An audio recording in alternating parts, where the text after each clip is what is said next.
this Sale of Goods Act 1930 was named as Indian Sale of Goods Act 1930. Indian Contract Act is not applicable for the state of Jammu and Kashmir. In the same way, this Sale of Goods Act is also not applicable for the state of Jammu and Kashmir. This Sale of Goods Act is not applicable for the land and building. Okay, so it can be only applicable for the movable goods.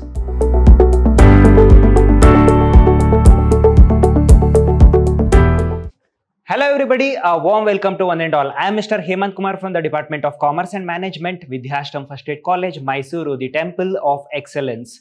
In today's session, we are going with session 1 of Unit 2, that is of Business Law. It is about the Sale of Goods Act 1930. In this unit that we are going to learn all the legislature which comes under Sale of Goods Act 1930. Hence, I can say that it is a part of Indian Contract Act which is going to govern the sale of goods and services in our country. So this is agenda of today's session. We are going with the concept of introduction to the Sale of Goods Act 1930, meaning and definition of the act, essential elements of a contract of sale. So there are a few essential elements that must be considered according to the Sale of Goods Act. Conditions and warranties. These are the important topics that we need to cover in today's session. So Sale of Goods Act 1930.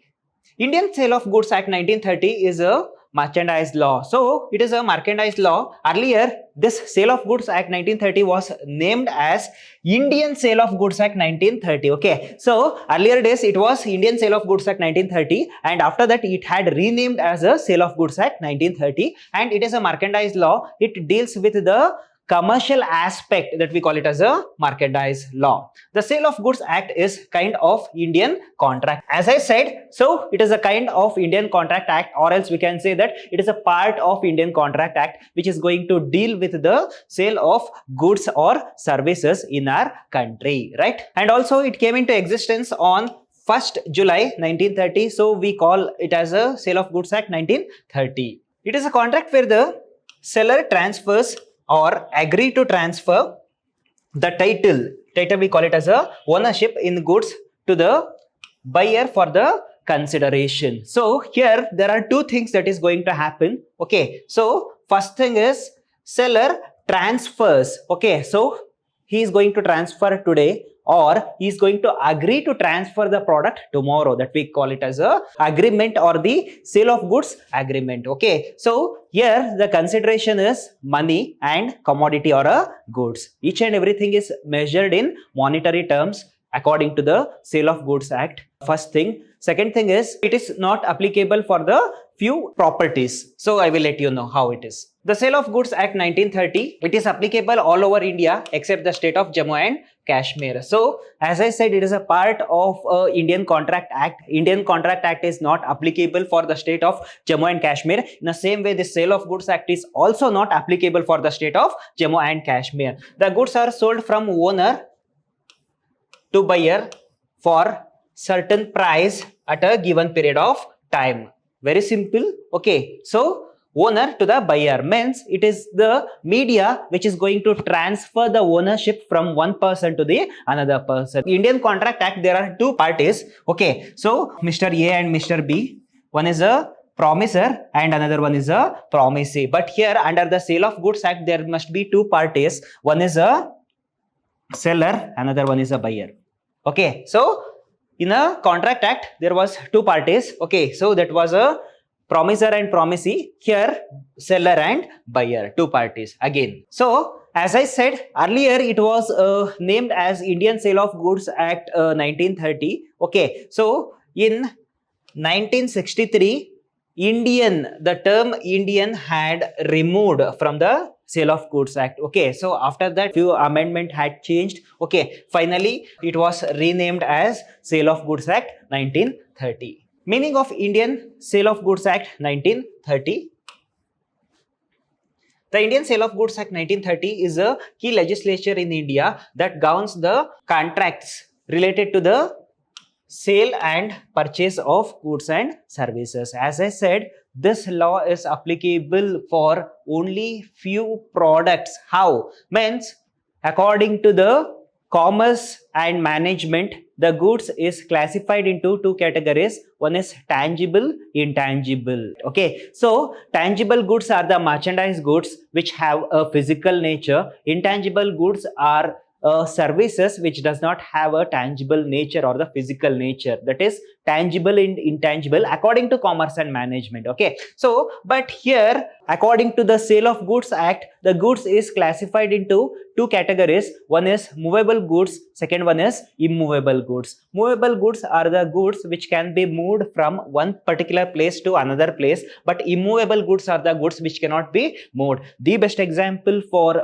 movable goods is furnitures and fixtures, plant and machinery. Okay, so it may be any kind of automobiles. These are the movable goods, so which can be placed from one place to another place. Okay, so when it comes in terms of immovable goods, the best example is land and building. Okay, so real estate. These are the best example for the immovable goods. But this Sale of Goods Act is only applicable for the movable goods, not for the immovable goods. Like this Sale of Goods Act is not applicable for the land and building. Okay, so it can be only applicable for the movable goods. It provides a legal framework to regulate the transfer of ownership and obligations between buyers and sellers. Okay, so it is going to govern the transfer of ownership from the buyer. As I said, there are two parties, one is a buyer and another one is a seller. Okay, it is going to govern those all things.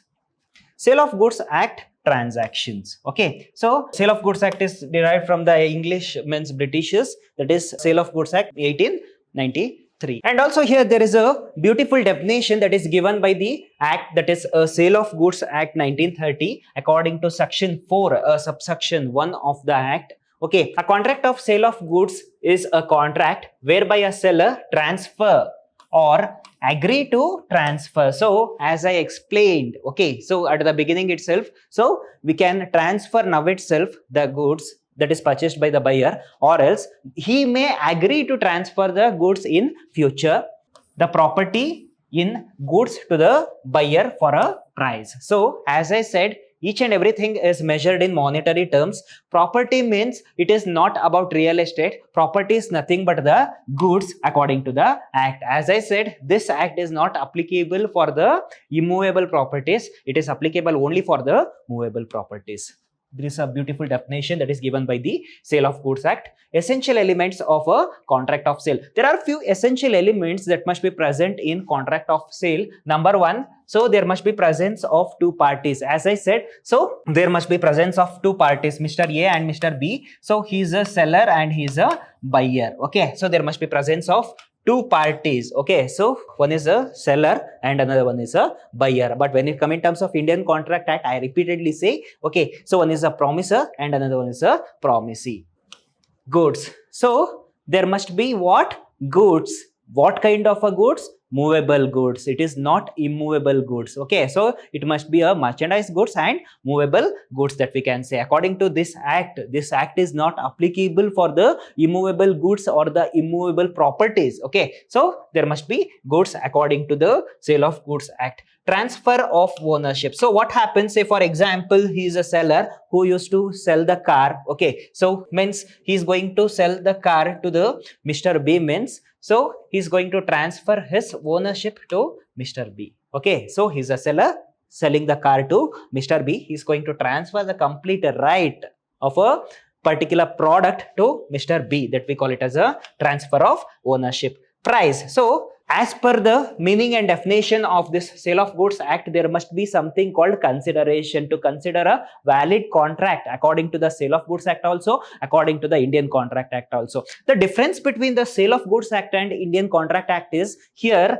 there must be consideration only in terms of money. There must be only monetary consideration. When it comes in terms of Indian Contract Act, okay, so there must be consideration. They had never and ever specified that it must be in monetary terms. Say for example, so let me consider, okay, so this is Indian Contract Act. Okay, so Mr. A is going to give Mr. B his red color car and Mr. B is going to give Mr. A his blue color car. They are going to exchange the car mutually. Okay, so because here his car is a consideration for Mr. B, Mr. B's car is a consideration for Mr. A, right? So here the consideration need not to be in monetary terms according to Indian Contract Act, but in terms of Sale of Goods Act, the consideration must be in monetary terms. Say for example, he is going to sell a car, he cannot give him car, but he is going to supposed to pay what? Money. Okay, so everything is measured in monetary terms. All essentials of a valid contract, all the essential elements of a valid contract that we had studied in the previous sessions, okay, that must be present according to Sale of Goods Act 1930. Includes both sale and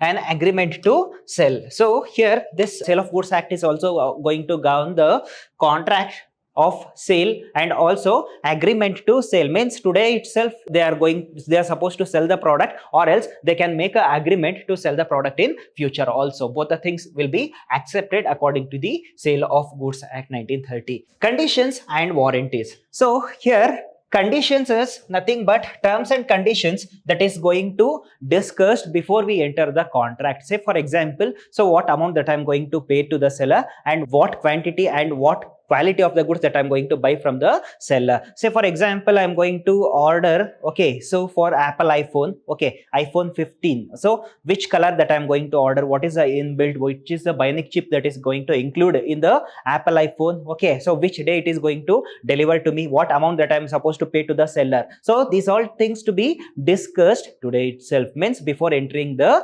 contract. Okay, so that we call it as a conditions. Conditions means it is a complete regarding the terms and conditions of a sale, okay, so of a product. Okay, so we are going to discuss it before we purchase the product, before we enter the contract, that we call it as a conditions. And again, warranty. So here, before the sale, before entering the contract, the conditions is going to happen. When it comes in terms of warranty, after the sale, it is a kind of assurance that is given by the seller to the buyer regarding the quality of the product, regarding the durability of the product. For example, whatever the electronic gadget that we are going to purchase, whatever the durable product that you are going to purchase, they are going to give something called warranty. Okay, so of which the seller he is going to promise regarding the quality of the product, and also he is going to assure about the quality of the product, and also regarding the durability of the product. Okay, so if any manufacturing defect had happened, okay, in a product within specified period of time, it may be 1 year, 2 year or 5 years, so they are going to repair that product. Okay, so in free of cost. Okay, so again the difference between conditions and warranties, it is expected and most expected question for the final exam. Okay, so conditions, it is the stipulation where the essential to the main purpose of a contract. It is essential for the main purpose of contract. Without a discussion of terms and conditions, we cannot enter into the contract. As I gave you the example of Apple iPhone, okay, just I can say I want Apple iPhone. I am supposed to specify which version I want. Okay, so iPhone 15 I want. Okay, what is the inbuilt, what is the color of iPhone? Okay, so what is the RAM, what is the ROM? Okay, so what is the bionic chip that is included? What will be the megapixel? Okay, what is the amount that I'm going to pay? Okay, when it is going to deliver, each and everything I am supposed to mention. Okay, so before entering the contract, it is essential to enter the contract. When it comes in terms of warranty, it is also stipulation which is collateral to the main purpose of a contract. This is a stipulation for the main purpose of the contract. For example, what is the main purpose of the contract? Okay, the sale of goods is the main purpose of a contract. Okay, means if he want to trust me and buy the product, okay, I'm going to give him a collateral assurance regarding the quality of the product and durability of the product. If I give him the assurance of the product regarding the durability or the quality of the product, definitely he is going to purchase my